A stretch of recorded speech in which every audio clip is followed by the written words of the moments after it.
Hey guys, welcome to another video from the Football Herd.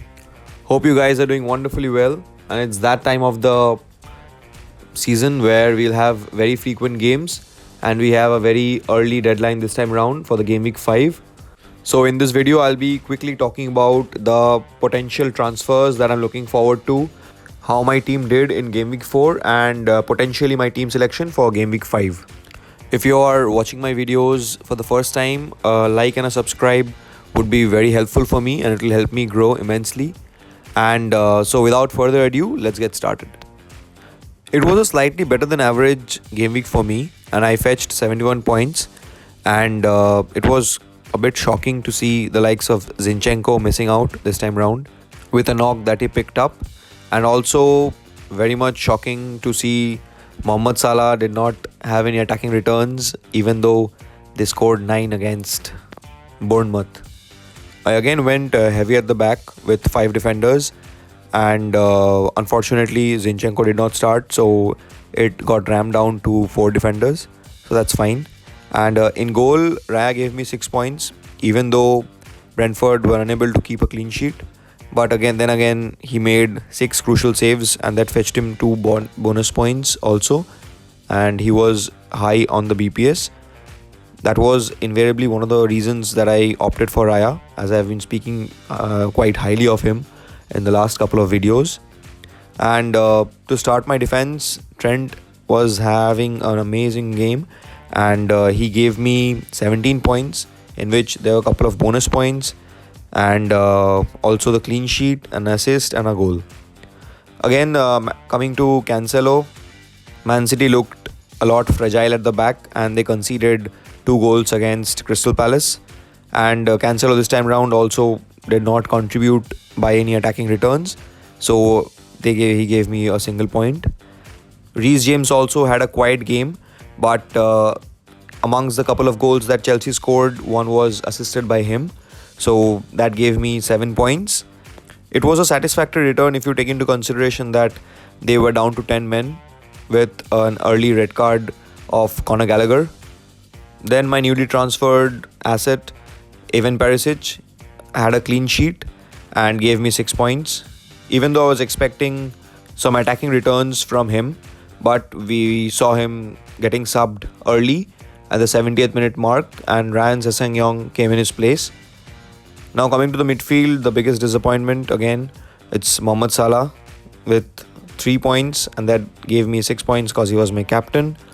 And I'm still pondering as to how he could not even get an assist or a goal, even though he had glorious chances and he squandered all of them. Moving to the next player, it was again the differential Leandro Trossard, and he returned with an assist and gave me 6 points. And Martinelli could not give me any attacking returns and he scored 2 points. In attack, Gabriel Jesus gave me a single point, and Erling Haaland scored a tremendous hat-trick and fetched 17 points. And I was really thinking as to why I did not opt for Haaland instead of Salah as my captain, but that's how FPL is, right? And lastly, Pedro Neto came off the bench and gave 2 points instead of Zinchenko. So that concludes my Game Week 4 review. That brings us to the exciting part of the video, that is the watch list. And in my watch list, I have again opted for 3 players whom I'll be looking to bring in, and potential transfer targets that you also can look into for the Game Week 5 and the games ahead. So the first player that we'll be looking at is Martin Odegaard from Arsenal.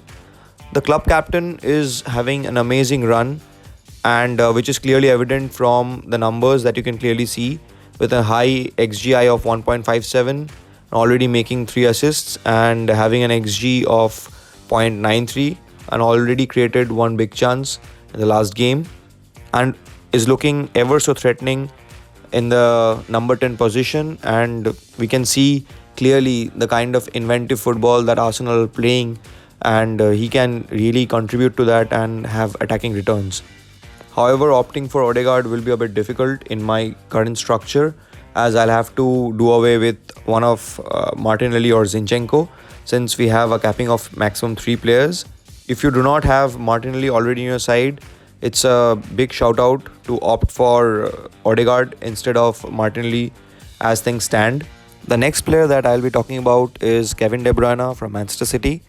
This is basically just to have a player lined up instead of Mohamed Salah, because he's not playing as the fantasy managers are expecting him to. And the likes of Luis Diaz is seeming more favorable given the price point and the price gap of 5 million that they have in between. And we all know how much important Kevin De Bruyne is to the City lineup and is very much instrumental in all the attacks that City have built in these 4 game weeks. It is again clearly evident from the high XGI that he has of 2.67 and an XG of 0.79, which is comparatively low because he is not on the scoring end as much as he is in the assist front, which is again evident in the 3 assists that he has provided with a solitary goal. So I'll be looking closely on Mohamed Salah for another game week, and if again he is not able to return any points, then I'm definitely opting for Kevin De Bruyne in his place and using the extra money to buy any other player. The third player that I will be talking about is Raheem Sterling from Chelsea. Raheem Sterling had a tremendous game week with 2 goals and 3 bonus points. That fetched him a wonderful 15 points for the game week 4. He was having a quiet start to his Chelsea career with just 1 assist before this match, but after seeing him perform so wonderfully well, I am quite optimistic about this Chelsea asset. Sterling ranks highest in XGI among all the other players from Chelsea with a score of 2.27 and also has an XG of 1.65 in these 4 game weeks.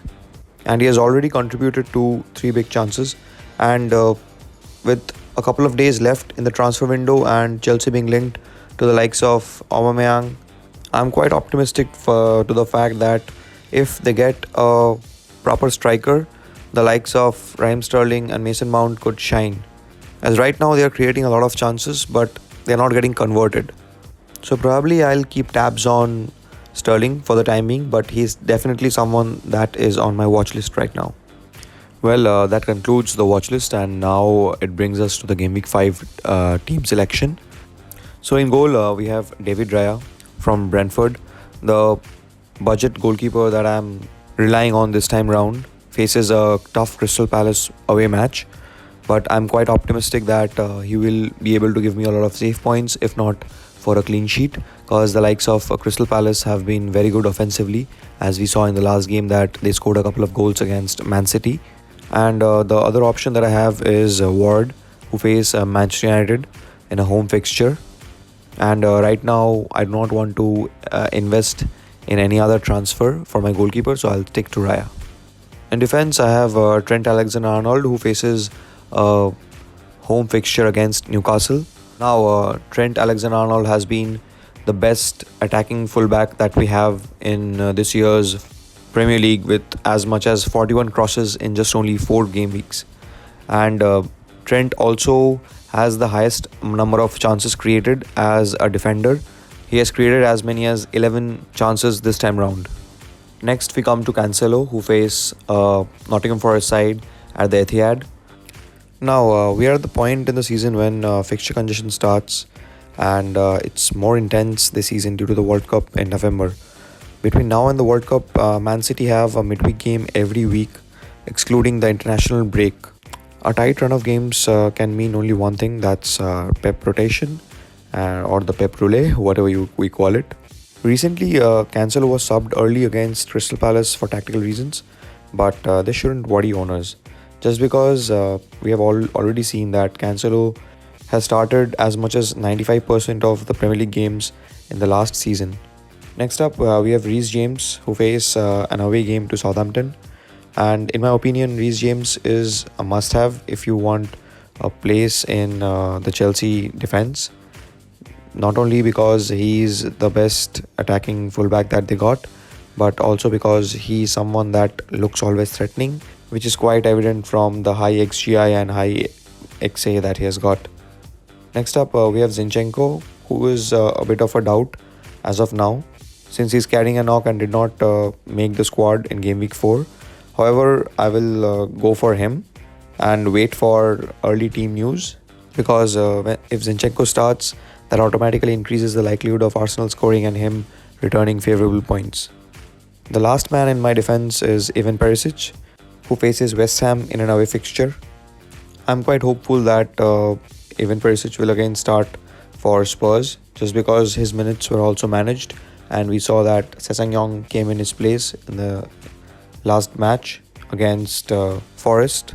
The Croatian is in fine form and ranks in the top 3 in XGI involvement in fullbacks this time round for Tottenham Hotspur. And the Hammers have only managed to get one draw and find them at the 16th spot. And in my opinion, it will be a very easy game for Spurs, and we can expect a lot of good returns from Ivan Perisic. In midfield, I have Mohamed Salah to start with. Again, I'm keeping high hopes on him and hope that he does not squander any more chances, just like the Bournemouth match. And with the greatest number of chances created for Liverpool, I'm quite hopeful that he will not let his owners down this time round. Leandro Trossard faces Fulham side in an away game, and along with Pascal Gross, he's someone from the Brighton side who's looking very good, both from an FPL perspective and Brighton perspective. He is my best differential with a 2.6% ownership. However, he is costlier than Pascal Gross, so in my opinion, if you do not have Trossard in your team, you should definitely opt for Pascal Gross at this juncture.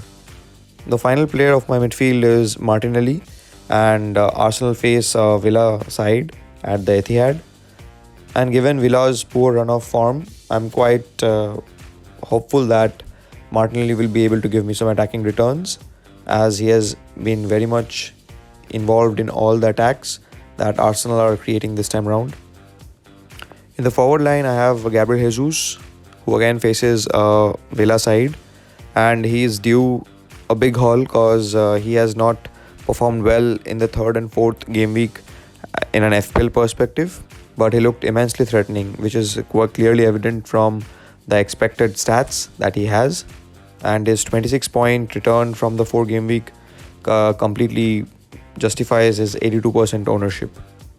Next up, I have the informed City striker Erling Haaland, who has just scored a hat-trick in the last game week, and who faces a Forest side who have just kept 1 clean sheet and ranks highest in the expected goals conceded stat with as much as 7.92 expected goals conceded. In my bench, I have Ward as my goalkeeper, Pedro Neto, who faces a Bournemouth side, and Andres Pereira, who faces a Brighton side, and Archer, who faces an Arsenal side. Now, in this fixture congested phase of the Premier League, it's very important to have a very good bench, as you never know when someone is rotated, and an auto substitution is a must-have. So I have kept Pedro Neto as my first option, so that if Zinchenko or anyone else does not play, he's the first person to come on, and he's followed by Andres Pereira, who has also looked quite promising in his Fulham shirt. So that concludes my team for my game week 5. Now, as far as captaincy is concerned, I'm again looking at a couple of options: Erling Haaland, Gabriel Jesus, and Mohamed Salah as usual, and also Trent Alexander-Arnold. I'm still quite disappointed as I did not opt for my differential captain in the form of Trent in the last game week that I spoke about, and I stuck to Mohamed Salah, and he could not give me any viable return. However, this time round, I am also quite optimistic that Salah will not disappoint and he'll utilize his chances. And so, in my opinion, I'll give the armband to Salah and hope that he will do justice. Even though Haaland against Forest seem a better option, but keeping in mind the Pep Roulette and his minutes can be managed, so I want to give my captain a complete 80% plus minutes, and Salah seems to be the best option in that bracket. So that's it, guys. So that concludes my Game Week 5 team selection and my transfer options and my watchlist video. If you have loved my content, please do subscribe to my channel, because that means a lot to me. And once again, if you have any questions, you can comment below or write it to my Twitter handle. I'll be very happy to help you and always give replies to the questions. and I'll catch you guys in the next video, and best of luck for Game Week 5.